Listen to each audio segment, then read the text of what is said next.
Où suis-je ? Ah, la belle au bois dormant se réveille enfin. J'avoue que j'ai eu peur de t'avoir frappé un peu fort. Mais ça va, tu t'en sors avec une belle bosse. Tu survivras. T'es qui ? Évite de t'agiter. Au cas où tu ne l'aurais pas remarqué, tu es attaché sur une chaise. Et j'avoue que cela m'embêterait que tu tombes et que tu te blesses plus. Tu n'as pas idée du quota d'emmerde absurde dans lequel tu t'es fourré, mon gars. Vraiment ? Vous croyez ? Je suis une personne importante, moi. J'ai le bras long, crois-moi. Et c'est se condamner à mort que de s'en prendre à moi. Oh, mais je sais très bien qui vous êtes. Capitaine à 35 ans, le plus jeune de sa génération. Quand vous étiez jeune policier, puis officier à la brigade des stupes, on vous surnommait l'Invincible. Vous avez acquis le titre de légende, si bien que vos supérieurs vous ont donné le poste de capitaine de la brigade des stupes de Los Angeles. J'ai tout bon, capitaine Offray Tagarty. Prénom de merde en passant. Vous savez donc qui je suis ? Pourquoi ? C'est air surpris. Évidemment que je sais qui vous êtes. Vu le travail que je fais, il faut que je me renseigne un minimum sur mes cibles. Donc, je sais aussi que le titre de légende qui vous colle à la peau est en partie basé sur des mensonges. Alors qui vous envoie ? Les Russes ? Les Mexicains ? Les Colombiens ? Ou peut-être les Chinois ou même les Japonais ? Non, aucun de vos associés ne m'a envoyé. Oui, je suis au courant pour ça aussi, mais ne vous inquiétez pas, nous y reviendrons.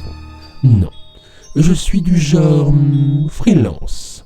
Et si vraiment vous aviez le bras si long comme vous le dites, vous ne serez pas caché comme un animal traqué dans une cabane au fond des bois. En même temps, j'avoue que j'ai tout fait pour que cela arrive. Quoi ? C'est vous ? Oui, stratégie militaire. Provoque la peur chez ton ennemi, pousse-le à commettre une erreur ou un acte désespéré pour qu'il se retrouve seul et à ce moment-là, frapper. Vous êtes un ancien militaire. Écoutez, je ne sais pas qui vous emploie, mais je vous paierai le double, le triple, pour que vous tourniez les talons et me laissiez en vie. Je pense que vous n'avez pas compris. J'agis de ma propre initiative. Je n'ai aucune personne au-dessus de moi. Et gardez votre argent. Je n'agis pas pour ça. Et j'en ferai quoi de toute façon. De là où je viens, cela n'a aucune valeur.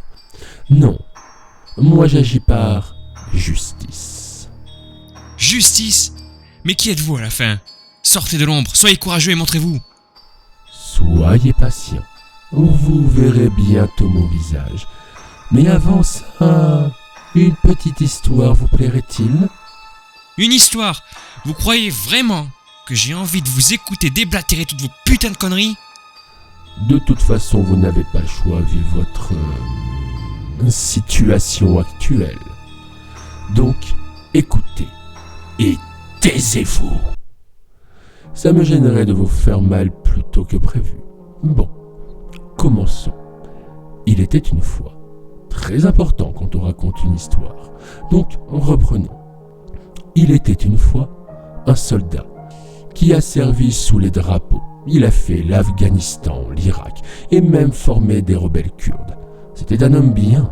Il était aimé de sa famille et ses amis et même de ses voisins. Il était souvent loin et n'a pas pu voir sa fille grandir car elle est née peu de temps après son départ. Quand enfin l'armée lui a permis de rentrer chez lui, il pensait pouvoir enfin vivre en paix, entouré des siens et de ceux qu'il aimait, et goûter au bonheur qu'il a laissé quand il est parti. Mais, hélas, des ombres sont venues assombrir son ciel. Il avait un ami qui, lui, n'arrivait pas à se défaire de la guerre, et en est ressorti marqué à vie. Alors, cet ami a voulu oublier. Il a rencontré deux cruelles maîtresses, la cocaïne et l'héroïne. Et cet ami a plongé. Il était devenu l'ombre de lui-même. Alors le militaire a fait ce que tout bon ami et bon soldat devait faire. Il a tendu la main et a voulu faire sortir son ami de cette spirale dans laquelle il était tombé. Mais ceux qui lui vendaient cette saloperie n'étaient pas prêts à le laisser partir. Ils n'étaient pas motivés à l'aider ou à oublier les calvaires et les cauchemars qu'il faisait. Non, eux, c'était l'argent qui les motivait. Et à cause de leur acharnement, cet ami ne s'en est pas sorti. Le militaire l'a retrouvé un soir dans un hôtel minable, sur un lit miteux, étouffé dans sa gerbe, suite à une overdose.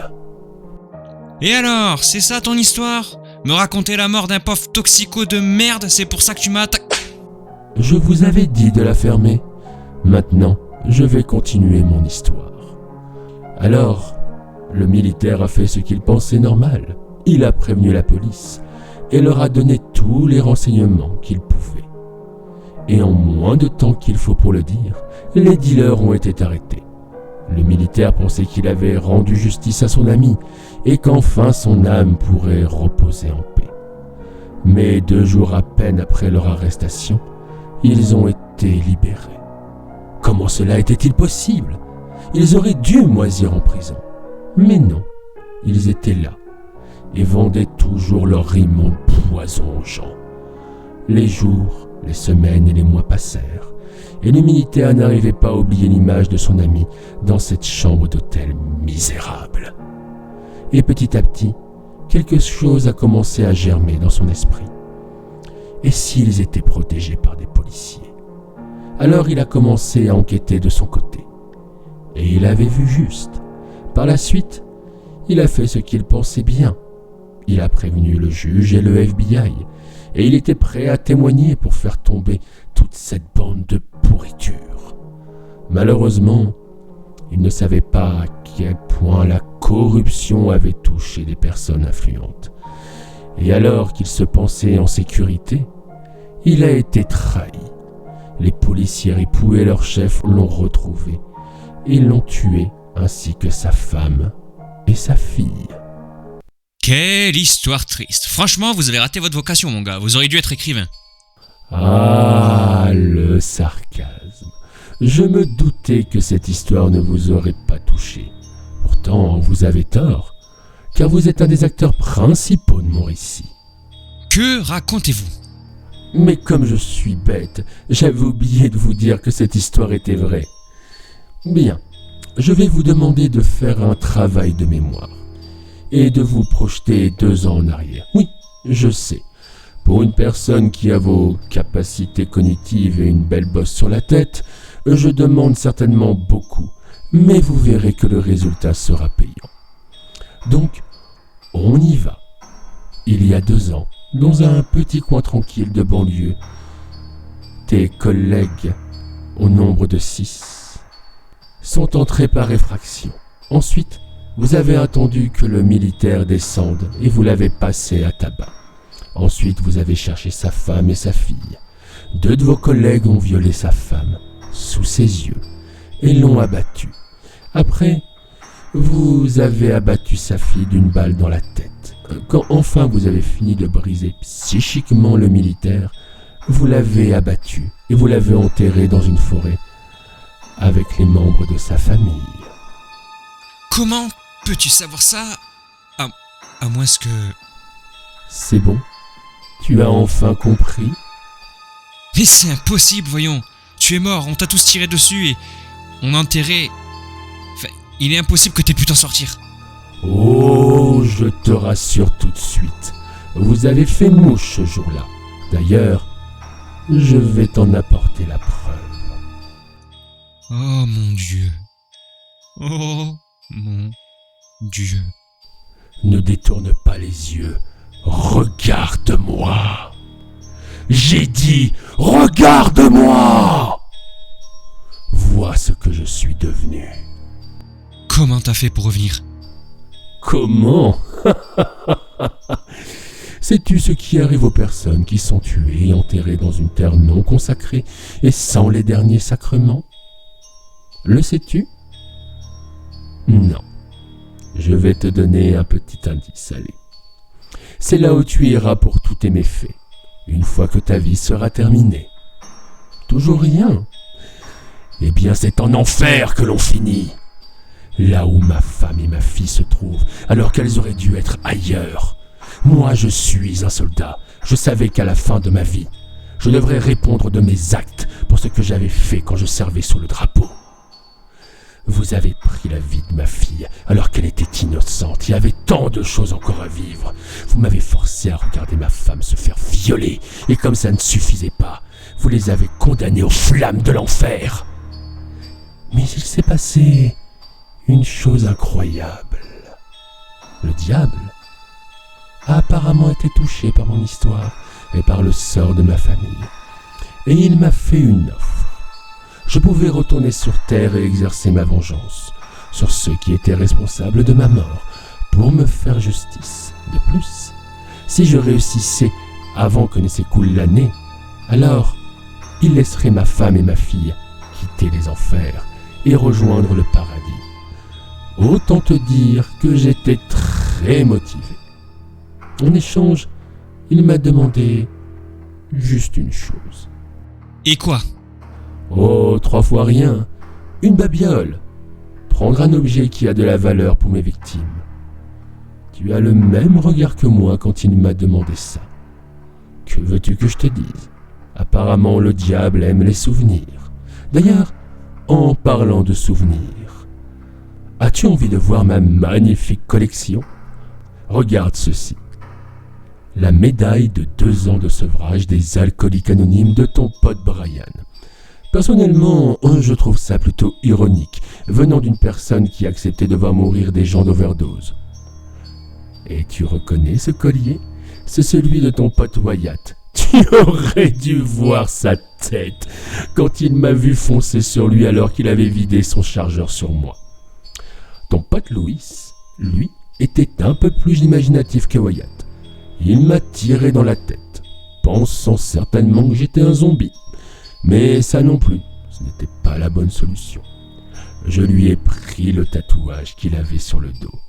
Ah, dois-je préciser qu'il était encore en vie et conscient quand je lui ai pris la peau du dos. L'honorable juge Mathieu. Je lui ai pris son marteau de juge qu'il avait depuis des années. Très solide ce petit truc en passant, quand on sait que je lui ai fracassé le crâne avec. Certes, je pourrais tous te les montrer, mais nous n'avons pas assez de temps pour ça. D'ailleurs, belle chevalière, je crois qu'elle vient de votre père. Il vous l'a offert peu de temps avant de mourir d'un cancer. Vous savez quoi? Je vais vous la prendre.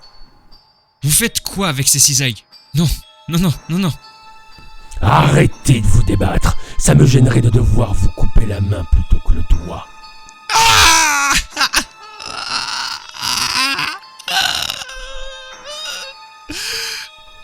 Oh, arrêtez de pleurer, je ne vous ai coupé qu'un doigt. Croyez-moi, j'aurais pu faire bien pire. Mais tant que vous avez pris votre souvenir pour le diable, vous allez me tuer!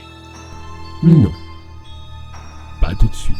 En tout cas, voyez-vous, c'est vous qui étiez le chef de meute de cette joyeuse bande.